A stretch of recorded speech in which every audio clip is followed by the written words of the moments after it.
Assalamualaikum warahmatullahi wabarakatuh, sahabat Avicenna. Bertemu kembali bersama dengan perpustakaan Avicenna. Sahabat Avicenna, apakah masih ingat dengan slogan perpustakaan Avicenna? Ya, betul sekali. Slogannya adalah membaca untuk hidup lebih bermakna.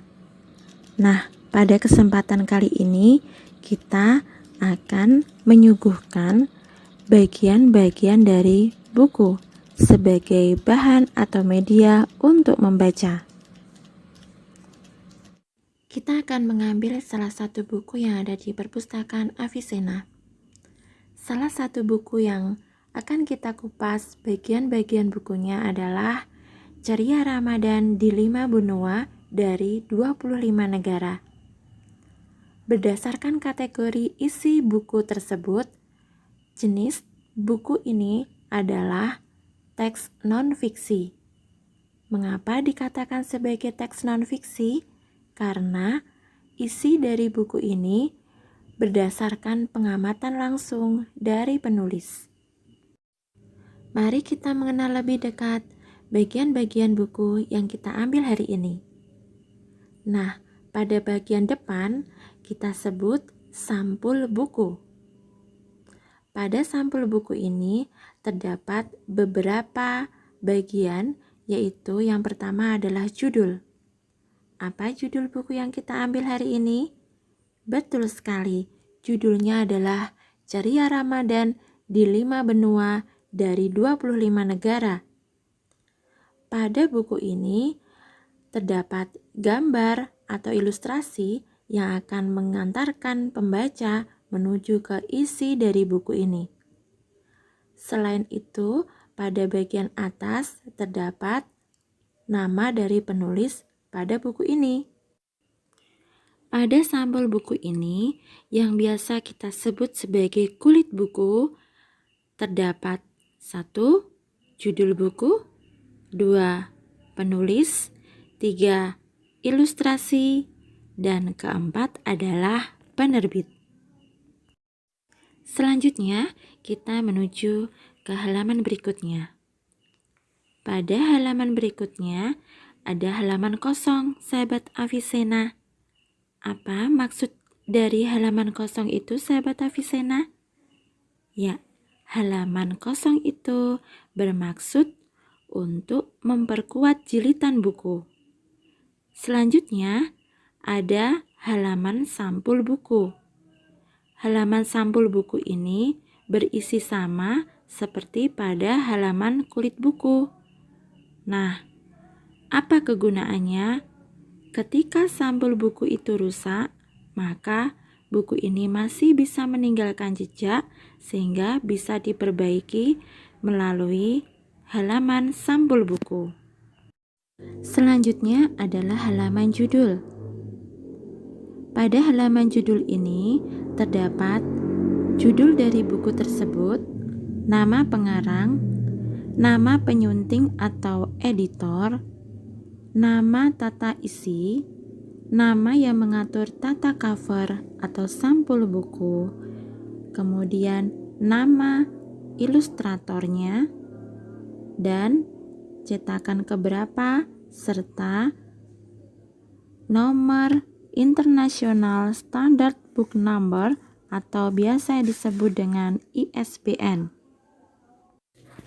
Setelah halaman judul, maka kita akan menemukan kata pengantar. Apa itu kata pengantar?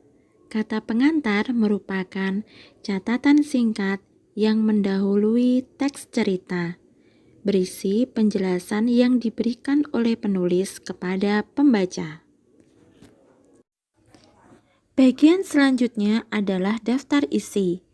Daftar isi adalah bagian dari buku yang memuat bab dan subbab dari dalam buku secara lengkap dengan halamannya. Fungsi dari daftar isi adalah memudahkan pembaca untuk menemukan halaman tertentu pada buku berdasarkan bab dan subbab atau bagian-bagian dalam buku. Pada beberapa buku jenis non-fiksi, maka kita akan temukan bibliografi. Bibliografi adalah daftar pustaka, susunan tulisan di akhir buku non-fiksi yang isinya adalah nama pengarang, tahun terbit, judul buku, penerbit, dan tempat terbit. Daftar pustaka ini digunakan sebagai sumber atau rujukan penulis dalam berkarya. Sebelum menuju sampul belakang, kita akan menemukan bagian buku yaitu biografi. Biografi atau profil penulis adalah teks yang berisikan informasi mengenai kehidupan pribadi atau latar belakang penulis secara lengkap. Tujuannya supaya pembaca mengenal sosok penulis buku tersebut. Sampailah kita pada bagian akhir atau belakang buku yang dinamakan sampul buku belakang atau cover belakang. Pada cover belakang terdapat lidah cover yang dibuat untuk kepentingan estetika terbit atau menunjukkan keeksklusifan dari sesuatu yang berbeda pada buku. Lidah cover biasanya berisi foto beserta riwayat atau ringkasan buku yang berupa sinopsis cerita. Ringkasan buku ini dinamakan telinga buku atau jaket buku.